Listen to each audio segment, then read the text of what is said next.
જ્યારે આપણા પિતૃઓના પૂર્વજના આશીર્વાદ આપણને એકત્રિત મળે ને ત્યારે અહીંયા આવવાનો તીર્થમાં આવવાનો અધિકાર આપણને મળે છે. તો નર્મદા મૈયાના દિવ્ય પટાંગણની અંદર આપણે ઉપસ્થિત થયા છીએ. અહીંયા આપણે આવીને નર્મદા પટાંગણની અંદર આપણે જે પણ કંઈ કર્મ કર્યું કર્મનું દાયિત્વ કે ચતુર્વિંશતિ સંખ્યા કે નંબર કે 24 પ્રકારના આપણા જે જીવ જ્યોતિની અંદર આપણને પાપ કરવા બતાવેલા છે કિરીટભાઈ. બરાબર 24 પ્રકારના પાપ છે. એ પાપ કયા કયા છે કે જે સંકલ્પની અંદર આપણે અર્પણ કરીને બોલી પણ ગયા કે જ્યારે માણસનું દેહ છૂટવાની તૈયારી હોય કે ભાઈ હવે ડોક્ટર છે અથવા તો કોઈક આપણે ગતિમાં આપણા કોઈ વડીલ હોય કહી દે કે ભાઈ વ્યક્તિ અડધો કલાક કે 10 મિનિટ કે 15 મિનિટ એમનો જીવ રહેવાનો છે, પછી જીવ એ છોડી દેવાના છે.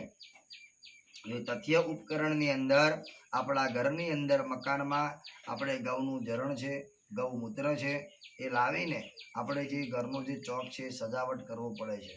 અને સંજોગરૂપી સુગંધિત પુષ્પના આધીન દર્ભ છે, તુલસી છે, પત્ર છે, આવા અનેક પ્રકારના નાદથી એનું લેપન કરવું પડે છે. અને એ લેપન ક્યારે કરવાનું કીધેલું છે કે માણસ હયાત હોય ને ત્યારે કરવાનું છે.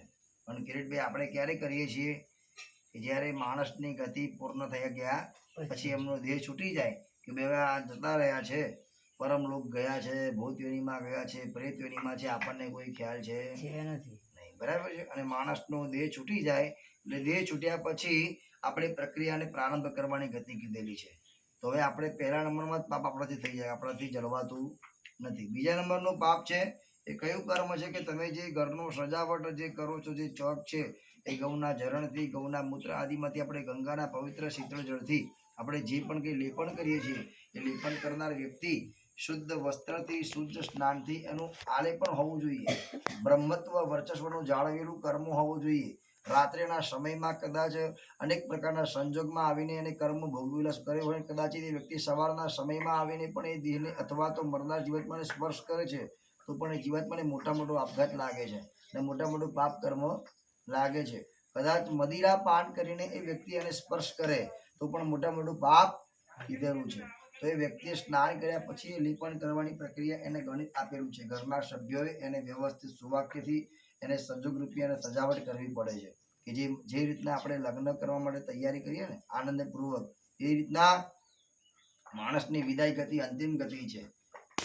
બે પ્રકારની એક મીઠાઈ હોય ને અને એક રસોઈ આપણે ઘરની અંદર બનાવીએ એક શ્રાદ્ધનું. આ બંને તથ્ય હશે કે આપણે જમી શકતા નથી. માણસ જ્યારે જન્મે ને તો બાળકને મીઠાઈ જમાડાય નહીં. જન્મતાની સાથે આપણે મીઠાઈ એને આપતા હોઈએ છીએ કે જલેબી આપીએ કે પેંડા આપીએ. પછી બીજા નંબરનું છે કે જ્યારે માણસનો દેહ છૂટી જાય તો શ્રાદ્ધનું જમવાનું વ્યક્તિ જમી શકતા નથી, પણ એક નિમિત્તે પરિવારના સભ્યો હળી મળીને જમે તો એ જમવાથી એને આનંદ મળે છે. અને એમાં પણ કીધું કિરીટભાઈ કે તમે જે ઘરના વ્યક્તિ દાયિત્વ રૂપી કે જેમનો દેહ જતો રહ્યો છે તો ગયા પછી આપણે વાતચીત કરવાનો આપણને કોઈ ભાવ મૂકેલો નથી. ત્યાં વાત કર્યા વગર આપણે કર્મ કરવાની પ્રારંભના કીધેલી છે.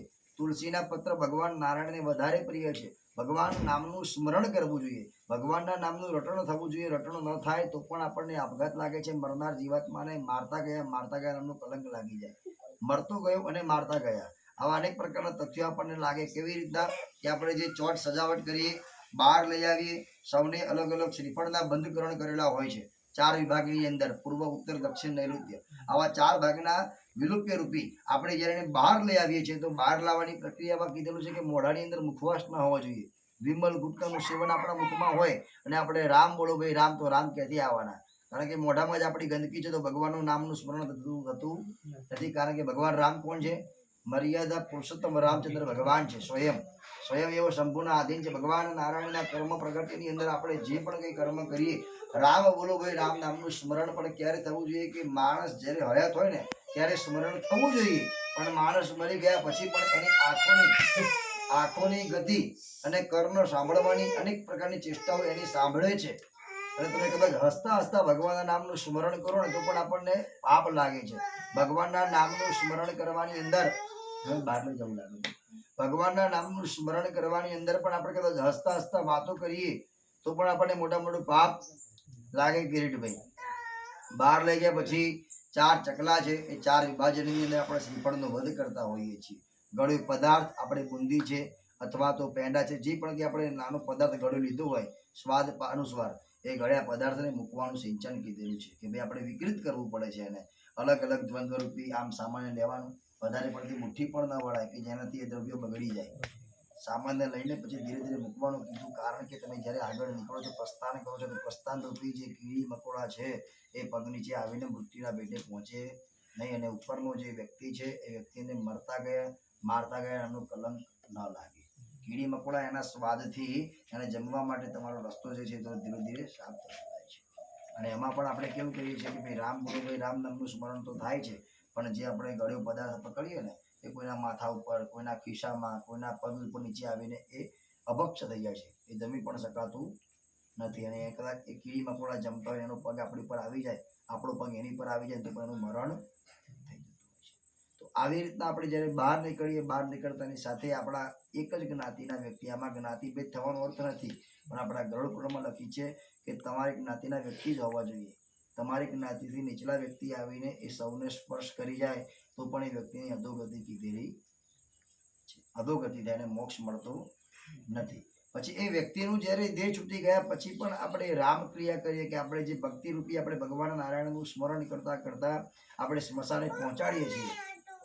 અને સ્મશાને પહોંચાડવાની સાથે જ આપણે અનેક પ્રકારના દ્વંદ્વ ઉપનવ્ય કરતા હોઈએ કે અગ્નિ સ્મશાનની અંદર આપણે એને વ્યક્તિને સૌને લઈ જઈએ છીએ. લાકડા પણ ચંદનના હોવા જોઈએ. ચંદનના લાકડા ન મળે તો આપણે અલગ અલગ કાસ્ટ જે આપણને રૂપિયા આપવાથી આપણને ત્યાં મળી રહે છે.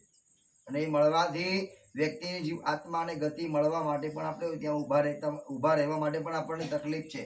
અડધો કલાક આપણે ઊભા રહીએ તો પણ આપણને હવે થાક લાગી જાય, બેસી જઈએ, આજુબાજુમાં વાતોચીતો કરીએ આપણે કે ભાઈ રમેશભાઈ, કમલેશભાઈ સારા હતા, એ શબ્દને ક્યારે આપણે માર્ગ આપીએ કે જ્યારે એનો દેહ છૂટી ગયા પછી આપણે પ્રક્રિયા કરીએ છીએ. અને એમાં પણ કીધું છે કે આપણે ત્યાં વાતચીત કરીએ ને તો પણ આપણને પાપ લાગે. સૌની જ્યાં સુધી પ્રક્રિયા પૂર્ણ ન થાય ત્યાં સુધી ઘરના સભ્યોએ ત્યાંથી નીકળવું જોઈએ નહીં. મસ્તકની પ્રક્રિયા સળગતા ખૂબ જ સમય લાગે છે. આજે આપણું મસ્તક છે ને એને પ્રક્રિયા અને ગ્રંથિમાં ઘણો બધો સમય લાગે છે. અત્યારના લોકો એટલું બધું નાદ થઈ ગયું છે કે લાકડાના સૌની અંદર એને મૂકવાથી જ એને માથાનો જે ભાગ છે ને એ લાકડાથી એને પ્રસ્થાન કરે છે, ઘા કરે છે આપઘાત રૂપી, કે જેનું એનું મરણ ના થયું તો પણ આપણે એને અર્થીએ. પછી એ થયા પછી પણ આપણે કીધું છે કે શાસ્ત્રમાં કે વ્યક્તિની ગતિ પૂરી ન થઈ હોય ને આપણે કે વાતચીત તો ઠીક છે, પણ આપણા પરિવારમાં 3 ભાઈઓ હોય, મિલકત પ્રોપર્ટીની વાત કરીએ તો પણ આપણને દોષ લાગે. હજી એની આત્મા પહોંચી નથી, અધવચ્ચે જ છે. 13 દિવસ સુધી એની તમામ પ્રકારની પ્રક્રિયા આપણા ઘરની અંદર, એમના ઘરમાં એ સ્થાન રૂપે જોવે છે કે મારા પાલ્ય, મારા કુળના વ્યક્તિ શું કર્મ કરી રહ્યા છે. આપણે હસી મજાક કરીએ, પિક્ચર જોવા જઈએ, આપણે કંઈક બહાર જતા રહીએ, જમવા કરવાનો કોઈ શોખ જ ના હોય, અને ઘણી બધી તૃષ્ણા થાય છે કે મારી પાછળ લોકોને કોઈ શોખ જ નથી. ભગવાન નારાયણનું હરિકીર્તન કીધું છે, ભજન સત્સંગ કરવું જોઈએ. સત્સંગમાં પણ અત્યારે કેવું થઈ ગયું, એક દેખાવ થઈ ગયો છે, એક દેખાવનો ભાવ છે કે ભાઈ મારા પિતાની પાછળ મારે કરવું છે. કદાચ 20,000, 50,000 કે લાખ રૂપિયા આપણે ખર્ચો કરી નાખ્યો હોય તો પણ આપણે 50 ને પણ 500 વ્યક્તિને જણાવીએ છીએ કે મારા બાપની પાછળ મેં આટલો ખર્ચો કરી નાખ્યો છે. પણ તમને એ કેટલું આપીને ગયા એ આપણે જોતા નથી. આપણે મોટા આપણને જીવનદાન જે આપ્યું ને, સ્વરૂપ છે, વૈભવ છે, સોનું ચાંદી, એ તો એક ભૌતિક સુખ છે, આજ નહીં આવતીકાલ જતું રહેશે. પણ આપણને મોટું જે જીવનદાન આપ્યું છે ને એનાથી મોટું દાન કોઈ છે નહીં ધર્મ જ્યોતિની અંદર. અને માણસને હયાતમાં આપણે સેવા ના કરતા હોઈએ. પછી એમાં કીધું છે કે ચતુર્વિંશતિ દુર્મણાખ્યાનમ આપણે કદાચ કાસ્ટ છે, લાકડા છે, અથવા આપણે કોઈ પણ વ્યવસાય કરતા હોઈએ, તેલ છે, ખાદ્ય પદાર્થનો છે, એમાં પણ આપણે કદાચ ચોરી છીપો આપણે કોઈ કામ કરીએ તો પણ આપણને પાપ લાગે છે. 10 કિલો લાકડા કીધા હોય, કદાચ આપણે 9 કિલો લાકડા આપીને 1 કિલો લાકડાનો ભાવ આપણે પોતે ખિસ્સામાં મૂકી દઈએ તો પણ આપણને પાપ લાગે છે. દુકાન, કરિયાણાની કોઈ સ્ટોર આપણે રાખી હોય, એમાં આપણે કદાચ બિંદુ રૂપિયા આપણે કોઈ પ્રસવને કોઈને ખ્યાલ ના આવે અને આપણે 2 કિલો તેલ કીધું હોય, 2 લીટર તેલ કીધું હોય, આપણે કદાચ 500 ગ્રામ ઓછું આપી તો પણ આપણને પાપ લાગે છે. કદાચ આપણે કોઈ અનાજ લેવા ગયા હોઈએ, અનાજનું અભિક્ષણ રૂપિયા આપણે કદાચ અનાજને પણ કીધું છે કે તમે અનાજની ચોરી કરો, કપાસની ચોરી કરો, સોના કરતા પણ મોટી ચોરી છે. કોઈના ખેતરની અંદર આપણે કદાચ જોયું કે અહીંયા ખેતરમાં સારા સારો કપાસ છે તો આપણે રાત્રે 2 વાગે ઊભા થઈને ક્યાં ચોરી કરી લાવીએ, આપણે ક્યાં બાજુમાં વેચી પણ દઈએ, ખ્યાલ ના આવે એને. પણ મોટી ચોરી કપાસની કીધી છે, ખાદ્ય પદાર્થની કીધી છે, તૈલમ પદાર્થની કીધેલી છે. આવા અનેક પ્રકારના નાદોની આપણે ચોરી કરીને આપણો વ્યવસાય આપણે ચલાવીએ. કોઈ ડીઝલ છે, કોઈ પેટ્રોલ છે, આપણને ખ્યાલ નથી અને આપણા પર એને પૂરેપૂરો વિશ્વાસ મૂકીને આપણને ગાડી છે અથવા 4 વ્હીલ ગાડી આપણને આપી હોય ને આપણે પેટ્રોલ ડીઝલની ચોરી કરીએ તો પણ આપણને મોટું પાપ લાગે. ચંદ્રેશભાઈ, જીવનમાં આપણે ઘણા બધા વ્યભિચાર બતાવેલા છે. કોઈનું લઈ લેવું, કોઈનું પચાવી લેવું, કોઈનું હડપી લેવું, કોઈનું જમ્યા પછી પણ આપણે ખોટું બોલીએ કે આનું હું જમ્યું જ નથી, તો પણ આપણને મોટા મોટું પાપ લાગે છે. ઘરની અંદર આપણે રહેતા હોઈએ, 3, 4, 5, 7 વ્યક્તિ આપણે રહીએ અને એમાં પણ આપણે નિંદામણ કરીએ. અગ્નિના સૌને સ્પર્શ કર્યા પછી પણ ઘણું બધું જાણવા જેવું છે કિરીટભાઈ. ઓછા વત્તા અંશમાં તમને કહું, જેટલા પાપ તમને યાદ રહી શકે અત્યારે તમને સારું લાગશે, કારણ કે આપણે મિત્રોનું કર્મ કરવા માટે ઉપસ્થિત થયા છીએ. અત્યારે આપણું માથું કેવું નમે કિરીટભાઈ? આમ જ નમવાનું છે, આમ નહીં થવાનું, કારણ કે અત્યારે આપણે શાસ્ત્રના આધીન બેઠા છીએ, ભગવાન નારાયણના આધીન છીએ. આ એક આપણી કોર્ટ છે, કોર્ટના આધીન આપણે જે પણ કંઈ કેસ છે ને, ભગવાન નારાયણને પહોંચવા માટે આપણે પિતૃને યાદ કરવાના.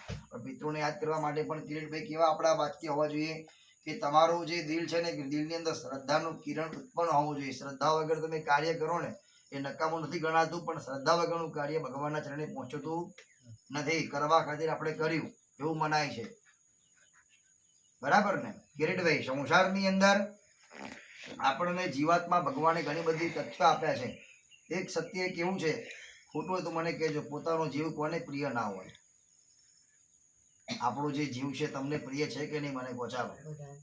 બધાને જ પ્રિય ચંદ્રેશભાઈ હોય. કોઈ એવો વ્યક્તિ ખરો કે જેને પ્રિય ના હોય? આ જગતની અંદર કોઈ એવું સિંચન નથી, કોઈ એવું માળખું નથી કે જેને પોતાનો જીવ, ભલે પોતે કહેતો મારા જો હમણાં મારો જીવ આપી દો, પણ જયારે આપવાનું થાય ને તો અનેક પ્રકારના તથ્યો એના મગજની અંદર ઉત્પન્ન થતા હોય છે કે હું જીવ હું કદાચ આપી પણ દઈશ તો મારા સંતાનનું, મારા કુલત્રનું શું થશે? અનેક પ્રકારની પીડાઓ વ્યક્તિના શબ્દની અંદર મંત્રમુગ્ધ થતી હોય છે.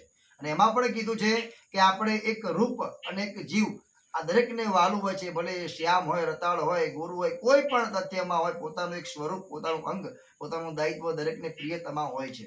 અને પ્રિયના આધીન આપણે કદાચ કોઈને ચેષ્ટા રૂપી અને નિંદા કરીએ તો પણ આપણને મોટા મોટો દોષ લાગે કિરીટભાઈ. કારણ કે જીવનમાં આપણને એક સત્ય આપણે હજી ઓળખી શક્યા નથી, પારખી શક્યા નથી કે આપણને જે જન્મ આપ્યો શા માટે આપ્યો છે. તમને કિરીટભાઈ જન્મ આપ્યો શા માટે આપ્યો? ચાલો, જન્મ આપણને ભગવાન શા માટે આપ્યો? કર્મણ્યવાધિકારેષુ મા ફલેષુ કદાચ ને એ અર્થના સંગ્રહ રૂપી આપણને એક દ્વંદ્વ મળે છે કે તમને કર્મ કરવા માટે, પણ કર્મ કેવું કે સાત્વિકપણું કર્મ કીધેલું છે, તામસિકપણું કર્મ કરવાનો અધિકાર આપણને આપ્યો નથી ચંદ્રેશભાઈ. કારણ કે આપણને ભગવાન નારાયણે જન્મ શા માટે અર્પણ કરાવ્યો કે એક ઓળખાણ છે, આપણે એક નિમિત્ત છીએ.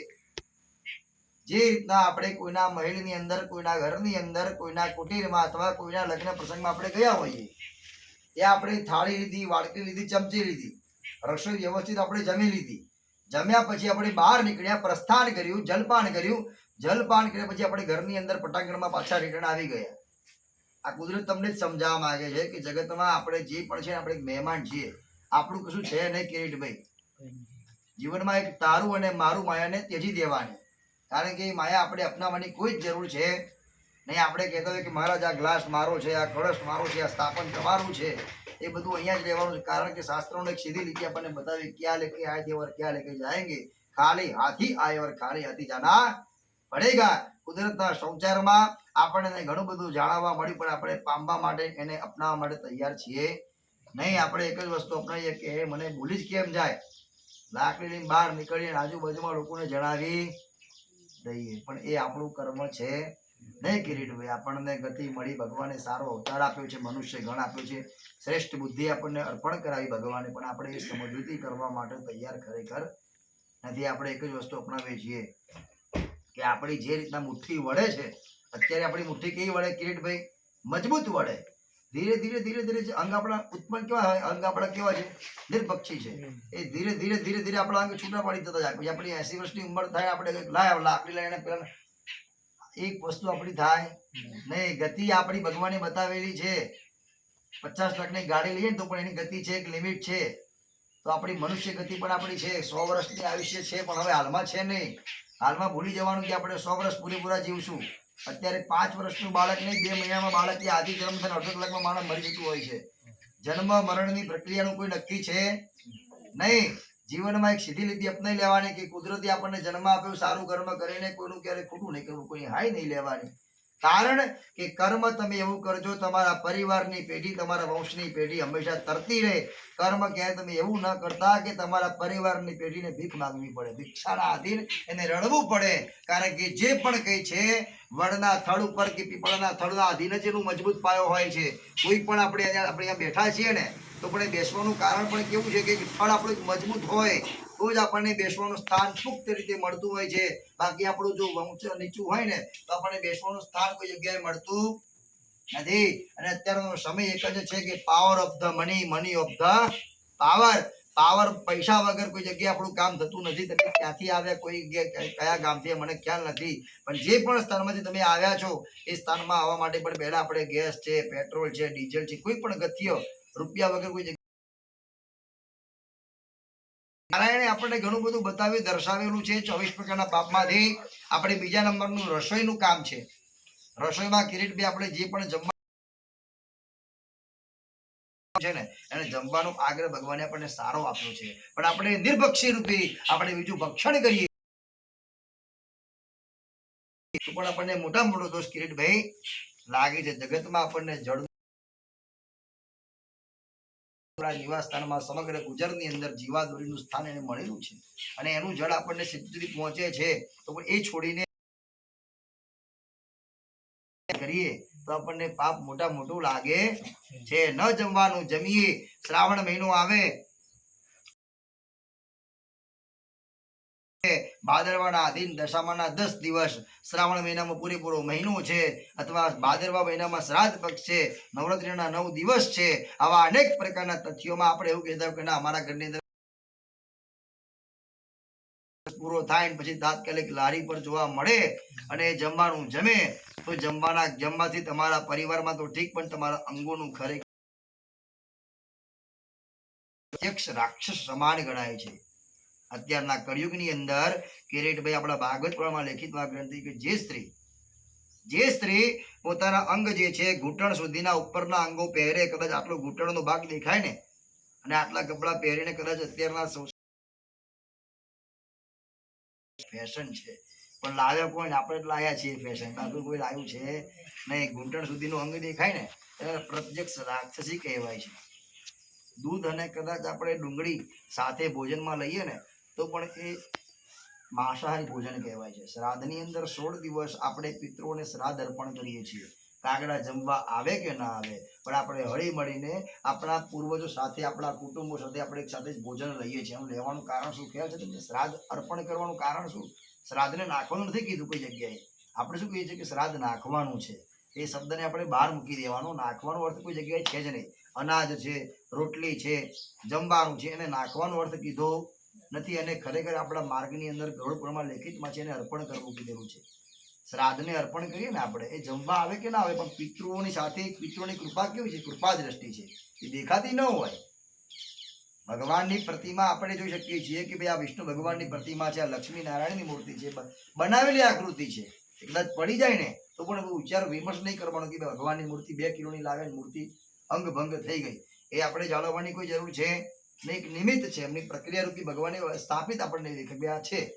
માટે તો અત્યારના સમય સંજોગની અંદર આપણે જે પણ કઈ પ્રક્રિયા કરીએ, માણસની ગતિ આપણને બતાવેલી છે, અને આપણે જે પણ કઈ ભોજન દાયિત્વ કરીએ, તમામ પ્રકારનું દાયિત્વ આપણને પાપાત્મકનું ગ્રહ આપણને જોવા મળી રહે છે. દૂધ છે, ડુંગળી છે, એનું સેવન કરીએ તો પણ આપણને માંસાહારી ભોજનનું સેવન મળે છે. પછી કીધું કે તમે જે પણ શ્રાદ્ધ અર્પણ કરો છો તો શ્રાદ્ધના નિમિત્તની અંદર પણ પિતૃઓના ચરણે તમે હળી મળીને જમો ને, એ જ એના આશીર્વાદ છે.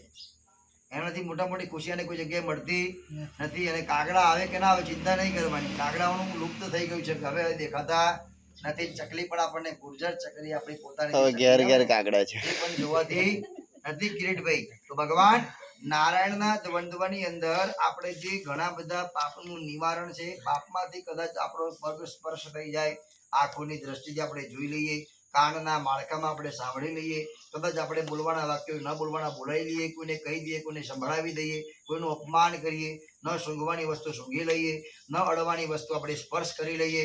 આવા અનેક પ્રકારના પાપથી આપણું નિવારણ અહીંયા નર્મદા વહેણના કિનારે આપણને જોવા મળે છે. પાપમાંથી નિવારણ થાય એટલે આપણને પુણ્યની ગતિ પણ સાથે મળી રહે છે કિરીટભાઈ. હવે આમાંથી કોઈ એવું ખરું કે જે પાપ આપણાથી ન થયું હોય? મહારાજે કીધું હોય ને પાપ આપણાથી ના થયું હતું? મને કહો.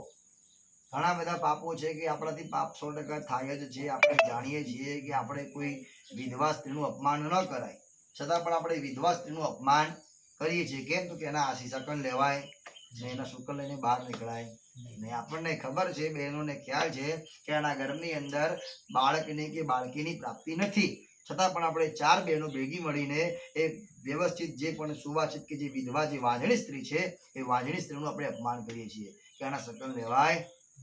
આપણી એક ગતિ છે, આપણને એક માળખું મળેલું, પતિ પત્નીનો એક યુગ મળેલો છે, પણ યુગમાંથી આજ ને આવતીકાલ સમય પ્રમાણે બંનેમાંથી એક તો વિખૂટું પડવાનું નક્કી છે.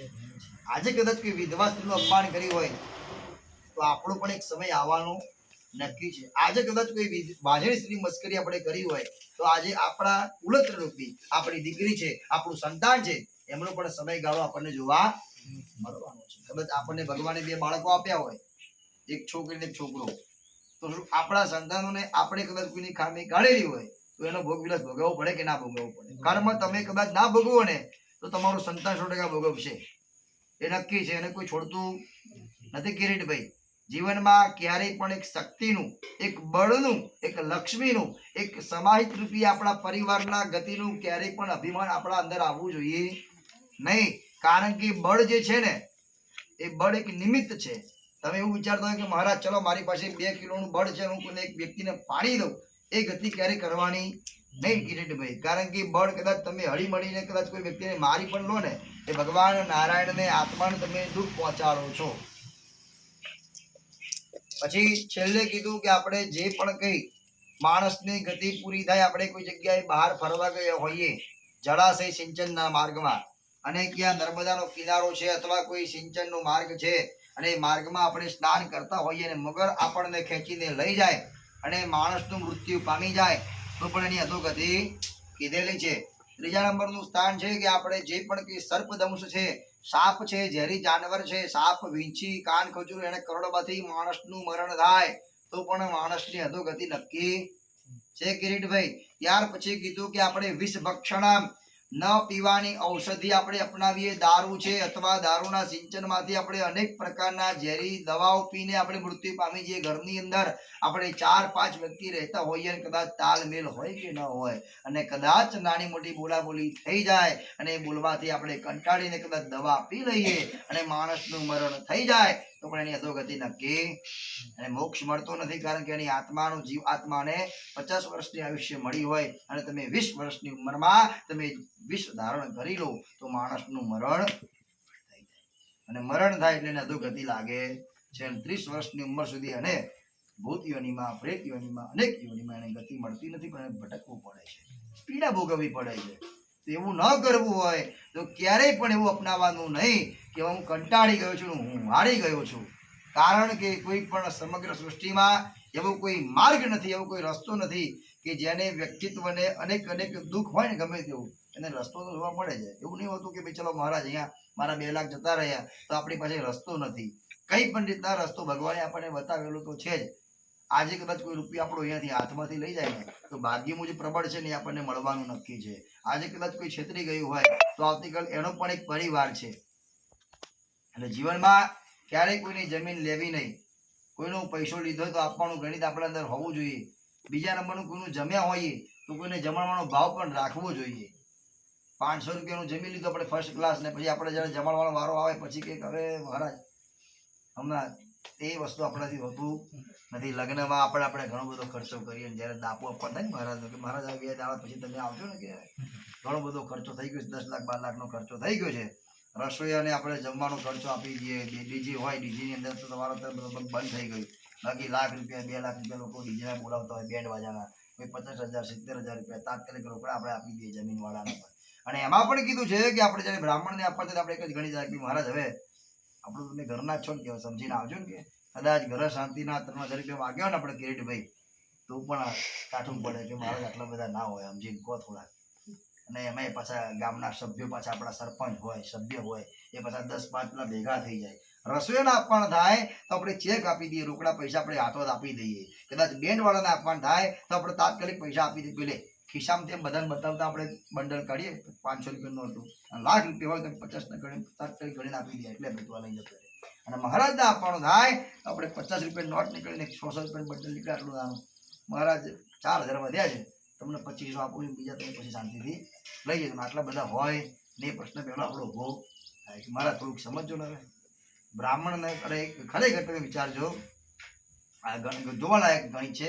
ડોક્ટર હોય ને એ ડિપોઝિટ પહેલી મુકાવે, એડમિટ કરવાનું થાય ને તો લાવો ડિપોઝિટ, ચાલો 25,000 રૂપિયા ખર્ચો થશે, 25 તમે જમા કરાવી. વકીલ છે એ તમારો કેસ લડવા માટે પહેલા એડવાન્સમાં પૈસા માંગશે, પેમેન્ટ ઓન ધ પેમેન્ટ, પછી તમારો રૂલ્સ આગળ અપનાવશે કે ભાઈ હવે આનો કેસ લડવા માટે આગળ વધુ છું. ત્રીજા નંબરનું સ્થાન છે આપણે પોલીસનો કેસ જ્યારે આપણે દર્જ કરવા જઈએ તો પોલીસ પણ જો પેલા વ્યક્તિને આપણે બોલાવવો હોય અને કદાચ એને કહેવું હોય કે બીજું અને 2 લાખ વધારે આપજે તો પોલીસને પણ આપણે પૈસા પહેલા આપવા પડે છે. 5,000 2,000 રૂપિયા આપણે આપીએ ત્યારે પોલીસ આપણો કેસ લડવા માટે તો નહીં, પણ પોલીસ એ વ્યક્તિને ખૂબ દબાણ આપે છે. પણ ક્યારે આપે?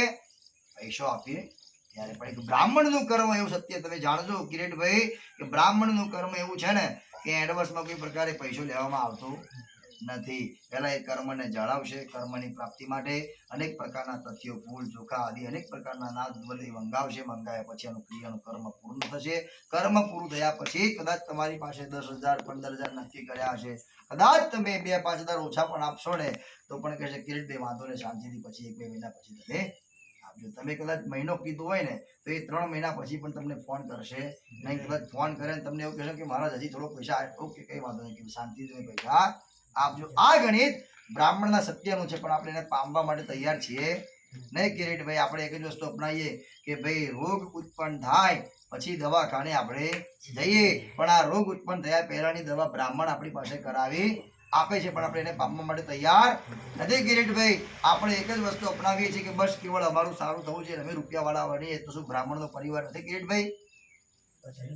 હે, આપણા પરિવારની અંદર આપણે એવું વિચારતા હોઈએ કે ભાઈ અમે જ 10 લાખ રૂપિયાના માલિક બનીએ, પેલો મહારાજ ખાલી 500 રૂપિયાની કથા કરી જતો હોય. કદાચ અમે મકાનની અંદર, ઘરની અંદર આપણે 50 લાખનો ખર્ચો કર્યો હોય અને 50 લાખના ખર્ચાની અંદર કદાચ મહારાજે 25,000 રૂપિયા ખાલી ચાર્જ કીધો હોય તો પણ એને વધારે લાગી જાય છે. જેવો આપણો પરિવાર છે ને કે એવો બ્રાહ્મણનો પણ પરિવાર હોય છે. દરેકનો પરિવાર હોય છે. એવું નથી કહેતું કે બ્રાહ્મણને આપવું. કોઈ સાધુ સંત, કોઈ વ્યભિચારી સ્ત્રી છે, કોઈ વિધવા સ્ત્રી છે, કોઈ નિર્બળા કે જેની જરૂરિયાત છે એની તમે પૂર્ણ કરાવી આપો. જેને ભોજનની જરૂર છે એને ભોજન આપો, જેને ચપ્પલની જરૂર ચપ્પલ લઈ આપો, જેને કપડાની કપડા આપો. એ દાન દાયિત્વ પણ આપણને એક માળખું આપે છે. એવું શાસ્ત્રમાં નથી કહ્યું તમે ખાલી કેવું બ્રાહ્મણને તમે આપજો. પણ જીવનમાં કિરીટભાઈ આપણને ભગવાને કદાચ 2 વીઘા જમીન આપી હોય ને તો 2 વીઘામાંથી અડધો વીઘો તમે દાન કરો કે ના કરો એ ચિંતાનું કોઈ પાત્ર નથી જણાવતું, પણ એ 2 વીઘામાંથી જે પણ અનાજ આપણને ભગવાન આપે ને એમાંથી થોડુંક 10% 5% કોઈ ગરીબને દાન આપજો. ભગવાને આપણને ઘણું આપ્યું છે. આપણે રાજી ખુશીથી જમી લઈએ છીએ, આપણે મહેનત કરીએ છીએ. કપાસની ખેતી જે પણ તમે વેપાર કરતા હશો મને ખ્યાલ નથી, પણ ભગવાને આપણને ઘણું આપ્યું છે. તમે બહાર નીકળજો કિરીટભાઈ, કુવાની દેડકીનું પાણી, કુવાનું જે દેડકી હોય ને જે કુવામાં રહેતી એટલું પાણી જાણે એવું ક્યારે અપનાવવાનું નહીં. થોડાક બહાર નીકળો તો ખબર પડે કે દરિયો છે, અહીંયા વેલ માછલી પણ તળવા જોવા મળે છે કિરીટભાઈ. એવું નહીં વિચારવાનું કે આટલો નાની માછલી છે ને તો નાનું દેડકું છે, કારણ કે સમય જતાં આપણે બહાર નીકળે તો ખબર પડે કે આ કઈ જગ્યાએ આપણે બહાર નીકળ્યા છીએ. કારણ કે બકરી અને ઘેટા હોય ને એના ટોળા જોવા મળે કિરીટભાઈ. ઘેટા અને બકરી હોય ને એના ટોળા જોવા મળે, બાકી સિંહ ક્યાં ફરતો હોય? એકાંતમાં જ હોય. અને એનો એકાંતમાં પડઘો કેવો હોય? છાપ પડે. હાથી બહાર નીકળે ને બજારની અંદર તો લોકો 500 વ્યક્તિને જોવા નીકળે. કારણ કે હાથી બજારમાં આવ્યો છે. એટલે આપણે તો વ્યક્તિનું ગતિ એક પાત્ર મળેલું છે, પણ કર્મ એવું કરજો કે ગામના 500 લોકો ઓળખે, પણ કર્મ એવું ના કરતા કે ગામનું 5 ગામનું ટોળું તમને પારખે કે બે આના જોડે જવા હે નહીં. આ તો સારું ખરું ભગત છે, આની જોડે જઈને આપણા સંતાનો કે આપણા કુળોત્તરનું ખરાબ દ્રષ્ટ પડશે. એવું ક્યારેય કર્મ કરતા નહીં. ભગવાને આપણને જન્મ આપ્યો છે પણ કર્મ સારું કરવા માટે આપેલો છે. અનેક પ્રકારની આપણે ચતુર્યતા આપણને ભગવાને આપેલી છે. આપણી અંદર એક ભગવાને સારી ગતિ પણ આપેલી છે. આજના સમયમાં આપણાથી જેટલા પણ પાપ થયા છે ને બધા પાપો હૃદયથી યાદ કરજો. કદાચ કોઈને આપણે છેતર્યા હોય, કોઈનો પૈસો લઈ લીધો હોય, કોઈની સાથે આપણે દુષ્કર્મ કર્યું હોય, કદાચ કોઈનું આપણે અપનાવી લીધેલું છે, કોઈને ખોટું બોલ્યા, કોઈને માર્યું, કોઈને તોડ્યું, કોઈને ખ્યાલ ના હોય, કોઈનું ભક્ષણ કર્યું, કોઈની ગતિમાંથી આપણે અપનાવી લીધી હોય, એક પ્રકારની ચેષ્ટાઓને યાદ કરી માં નર્મદા મેના કિનારે આપણે બેઠા છીએ. માને હૃદયથી પ્રાર્થના કરજો કે માં જાણતા અજાણતા અમારાથી જે પણ કંઈ પાપ થયા છે ને એ પાપને હૃદયથી હું યાદ કરું છું. આજે એનો સ્વીકાર કરી પાપમાંથી દૂર કરી સારી પુણ્યની ભ્રાંતિ અમને તું અર્પણ કરાવી આપજે. સદબુદ્ધિની સત્કર્મ કરવાની ધારણા અને આશીર્વાદ તો અમને અર્પણ કરાવી આપજે. કારણ કે ઘણું બધું વાંચીએ ને ત્યારે આ બધી અનેક પ્રકારની પીડાઓ આપણને ભોગવવી પડે છે. આજે કિરીટભાઈ બેઠા છે ને બેઠા બેઠા આપણને તકલીફ થાય, પગમાં ખાલી ચડી જાય, કમરમાં દુખાવો થાય, મગજમાં વિચાર પણ આવે કે હજી થોડા 2-5 મિનિટ ઊભા કરે ને તો સારું.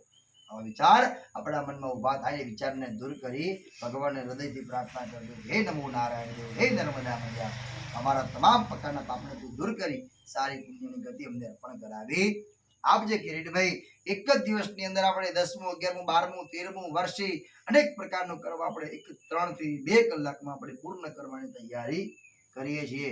4 થી 7 કલાકનો અગ્નિ સંસ્કાર પૂરો ન થયો હોય અને આપણે 10 મિનિટની અંદર 5 મિનિટમાં આપણને સૌની રાખ મળી જતી હોય છે. મરનાર જીવાત્માને ઇલેક્ટ્રિક અત્યારે તો ઉપકરણો આવી ગયા છે, ઇલેક્ટ્રિક થી આપણને 2 મિનિટ ઉભા રહો ને તમે, તત્કાલ તમને એના અસ્થિ મળી જતા હોય છે. જો એ વ્યક્તિને 7-8 કલાકનો સમય લાગતો હોય અગ્નિ સંસ્કાર પૂર્ણ થવાની અંદર, એ જ વ્યક્તિને આપણે 10 થી 5 મિનિટમાં એના ઉપકરણો અંગોનું દાયિત્વ લઈને આપણે નર્મદાના કિનારે અથવા હરિદ્વારમાં આપણે પહોંચી જઈએ છીએ. 9 મહિના સુધી આપણે કુખમાં આપણે એક ગતિને પ્રાપ્ત કરી કે ભાઈ ધીરે ધીરે આપણા અંગોનું ઉપકરણ થાય. 9 મહિના સુધી આપણને માતા ગર્ભમાં આપણને પાલન પોષણ કરે છે કિરીટભાઈ. અને પોષણ થયા પછી આપણે જ્યારે બહાર પ્રસ્થાન કરીએ ગર્ભાત્મક સ્થાનના રૂપથી અને નીકળ્યા પછી આપણે ધીરે ધીરે આપણે મોટા થઈએ છીએ. અને મોટા થઈ ગયા પછી આપણે એક બાલ્ય અવસ્થા, એક યુવા અવસ્થા અને એક પ્રૌઢા અવસ્થા અને અંતમાં કીધું વૃદ્ધા અવસ્થા. આ અનેક પ્રકારની અવસ્થામાં આપણે કેટલા દાયિત્વ અપનાવીએ તમે વિચારજો.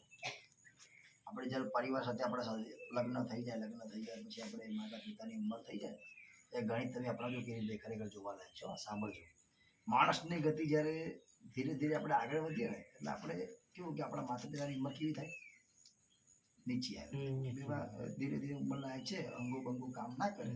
એક સમય એવો હતો કે આપણે નાના બાળક હતા ને તો આપણે 1 નંબર છે, 2 નંબર જે પણ આપણે કંઈ કર્મ આપણે ભગવાને આપેલું છે તો આપણે ખાટલામાં કે એમની ખોળામાં જ આપણે કરતા હતા, બરાબર. તો એ દાયિત્વ જ્યારે એમનો સમય આવે છે ત્યારે શું કઈ ખબર છે, એટલે આ તમને ખબર નથી પડતી, બહાર નીકળવાની કોઈ જરૂર હતી તમારે, એમ કહીને આપણે કેવું કરીએ, માતા પિતાનો આપણે ત્યાગ કરીએ છીએ કિરીટભાઈ. ખરેખર એમનું અપનાવવા જેવું છે કે આપણે જ્યારે બાળક હતા તો આપણને પાલન પોષણ કરીને મોટા કરે છે. બાળકનો જન્મ થાય તો માતા પિતાની પાછળ મીઠાઈ આપે છે લોકો કે મારા ઘરે નાના છોકરાનો જન્મ થયો છે. છોકરીની પ્રાપ્તિ મળે તો મીઠાઈની અંદર એ જલેબીનું દાયિત્વ આપે છે કે મારા ઘરે સરસ મજાની કન્યાની લક્ષ્મીની પ્રાપ્તિ થાય છે. અને ધીરે ધીરે કિરીટભાઈ આપણે મોટા થઈએ પછી આપણે એક શબ્દ મોટી થપ્પડ મારી છે આપણા માતા પિતાને કે હવે તમને ખબર ના પડે, આ કળિયુગ છે, કળિયુગ આગળ છે, તમે શાંતિથી બેસી જાઓ. મોટા અવાજે આપણે એમનો ત્યાગ કરીએ છીએ કે તમારે ક્યાં બહાર નીકળવાની જરૂર હતી, તમે શાંતિથી બેસી જાઓ. તમને જે પણ કઈ તકલીફ હોય, કઈ કહેવું હોય તો અમને કહો તમે. પછી આજુબાજુમાં કઈ કમલાબેન એમના કઈ આપણા મમ્મીના બેનપણી હોય તો કમલાબાની ઉંમર નાની હોય આપણા મમ્મીથી, તેમને બોલાવે કમલાબા અહીંયા કે આ શું કહે છે મારી મમ્મી, મને ખબર પડતી નથી. તે સમયે આપણી મમ્મીની એક્શન કેવી હોય કમલેશભાઈ, કિરીટભાઈ ખબર તમને, કાનથી સંભળાય નહીં, આંખોથી જોઈ ન શકાય, શબ્દો બોલી ન શકાય, હાથના અંગો ચાલી ન શકે, હલનચલન ન કરી શકે. ત્યારે આપણે આપણી મમ્મી આ રીતના એક્શન કરતી કિરીટભાઈ, આ એક્શન કરે ને ત્યારે આપણે એને કહીએ કે બાજુવાળા બાસીને કહીએ કે માસી તમે આવીને જોડો આ બા શું કહેવા માંગે છે. આપણે શું કહીએ કે આ જોડને શું કહેવા માંગે છે. એક સમય આપણો હતો કે જ્યારે આપણે બાળકની ગતિમાં હતા, પપ્પા કહીએ તો એને ખબર પડે કે પપ્પા કહેવા માંગે છે, કહીએ તો આપણને ખબર પડે કે આ મમ્મી કહેવા માંગે છે, આ ભોજન માટે આ દાયિત્વનું અંગ માગે છે કે આને ભોજન કરાવવું છે. એવી અનેક પ્રકારની પીડાઓ આપણી માતા આ બાળકની સમજી જાય છે. પણ જ્યારે આપણી ગતિ મોટી થઈ જાય, સમજૂતી આપણી થઈએ ને ત્યારે આપણે આમ સમજૂત થઈ જઈએ છીએ, આપણે એને સમજતા નથી અને આપણે એનો ત્યાગ કરીએ છીએ. માણસની ગતિ લુપ્ત થઈ જાય, માણસ મરી જાય છે, મૃત્યુ પામી જાય છે અને પછી આપણે કહીએ ના હવે મારે 2 લાખનો ખર્ચો જીવતા આપણે ડુંગરવાળી તો ઠીક છે, એ તો આપણને દર્શન આપવાની જ છે. જીવતા આપણે 1000 રૂપિયાની સાડી ના આપી અને મરણ થાય આપણે 10 લાખનો ખર્ચો કરી નાખીએ. હવે મારા પછી ગુલાબ જામુન મારી માને ભાવતા હતા ને, આપણે ગુલાબ જામુન રાખો. શું કરીએ કિરીટભાઈ, મરતા નહીં પણ જીવતા આપણે સેવા ના કરી હોય, જીવતા આપણે ડાયાબિટીસની બીક પેસી ગઈ, બે ડાયાબિટીસ થઈ ગઈ તો મરી જઈશું વેલીઓ, ગુલાબ જામુન જમતી નહીં. અને મરી ગયા પછી એની પાછળ આપણે 15 કિલો 20 કિલોના ગુલાબ જામુન રાખીએ, શ્રીખંડ રાખીએ. અત્યારે મરણ પણ કેવું થઈ ગયું ખબર તમને કિરીટભાઈ, એક આનંદવાચક તથ્ય થઈ ગયું છે, શોભાયાત્રા નહીં, એક તમારી એક સાંસ્કૃતિક પરંપરાને આપણે છોડીને આપણે લોકસભાને અપનાવી લીધેલી છે. દેશનામાં પણ આપણે જઈએ ને તો આપણે એક લોકસભાની જેમ જઈએ, એમ તરત ટાઈટ માઇટ લેખા છે બધું ઠીક છે, પેન્ટ શર્ટ ઉપર શર્ટ સફેદ હોય, કેસ બેસ નાખેલું હોય, ચશ્મા બધા પહેરાવીને બાઇક બાજુ મૂકી દેવાની, ખુરશી બેસી જવાનું ફર્સ્ટ ક્લાસ. અને પગ ઉપર પગ રાખીને આપણે શોભાયાત્રા તો ઠીક, એક લોકસભા તંત્ર થઈ ગયું આપણું, અને માણસની ગતિને આપણે ભૂલી જઈએ છીએ. હવે કોઈ પ્રકારે આપણું તથ્ય રહ્યું છે, આપણે સ્વયં જ આપણે એને અપનાવેલું છે. કોઈ પ્રકારની ફેશન આપણી આવી નથી. હમણાં જો સ્ત્રી અર્ધનંગળ કપડાં પહેરવાનું બંધ કરી દે અને સાડી પહેરવાનું ચાલુ કરે અથવા ડ્રેસ પહેરવાનું ચાલુ કરે, તે ફેશન બધી ધીરે ધીરે ઓછી થઈ જાય. પણ હવે કોઈને અપનાવી ગમે, હવે કોઈ ગાંડું ગમે કે ભાઈ આ તો ગાંડા છે એટલે હવે ચાલે નહીં, હવે તો ફેશન જ ચાલે. અત્યારનો સમય એવો છે ને કિરીટભાઈ, કે આપણે જ્યારે જીવતો હોય તો કદર ના થાય, માણસ જતું રહે ને એકવાર પછી એની કદર કરવા માટે આપણે તૈયાર થઈએ કે ભાઈ હવે આ વ્યક્તિ સારા. કિરીટભાઈ ઘણું બધું જાણવા જેવું છે, ઘણું બધું માણવા જેવું છે. ઓછા વત્તા અંશમાં કઈ વસ્તુ તમને યાદ રહે કે ના રહે, પણ એક છેલ્લી ગતિ યાદ રાખજો, એક તારું અને મારું માયાને છોડી દેજો. ત્રીજા નંબરનું કે તને ખબર છે હું કોણ છું, એ અભિમાનને ક્યારે આપણી અંદર લાવવાનું નહીં, કારણ કે જીવનની જ્યોત છે. આજ નહીં આવતીકાલ, સમય સમયનું માન આપણે ભગવાને આપેલું છે. ભગવાને ઘણું બધું આપણને આપ્યું છે, અંગો પણ સારા આપે, પણ આપણે હંમેશા કેવળ એક જ ગણિત અપનાવીએ છીએ. સવારે ઉઠવાનું, ખેતી વેતીનું કામ કરી, નાસ્તો બાસ્તો કરી, જમી કરીને પોતાનું ગુજરાન ચલાવવાનું. પણ જે રીતના આપણે આપણા માતા પિતા અંધકારમાં રહે ને, એવું આપણે અંધકારમાં રહેવાની આપણે કોઈ જરૂર નથી. આપણે થોડુંક આગળ નીકળવા માટે, આગળ થોડુંક વધવા માટે થોડોક પ્રયત્ન કરવો પડે. હું તમને એવું કહું કે સમય તમારો સારો આવશે, પણ સમય સારો આવે નહીં, સમયને સારો લાવવો પડે છે કિરીટભાઈ. કારણ કે આપણને સત્ય દરેક પ્રકારે મળેલું છે. પેલી કહેવત છે ને, કુછ પાને કે લીએ કુછ खोना पड़ता नहीं है, करना पड़ता है किरीटभाई. कुछ पाने के लिए कुछ करना पड़ता है. બીજા નંબરનું કે ગાય આપણને શું આપે છે? શું આપે ગાય આપણને? દૂધ આપે ને. પણ આપણે ગાય આપણને પ્રત્યક્ષ આપવા આવે છે, દૂધ આપણે કાઢવું પડે છે. આ સમગ્ર સૃષ્ટિમાં એક અપનાવજો ગતિ, કુછ પાને કે લીએ કુછ खोना नहीं, कुछ करना पड़ता है. ગાય આપણને જો દૂધ આપતી ના હોય સ્વયં, આપણે સ્વયં દૂધ નીકાળવું પડે છે. એવી રીતના લાવવા માટે આપણે પ્રયત્ન કરવો પડે, કારણ કે પ્રયત્ન કરતો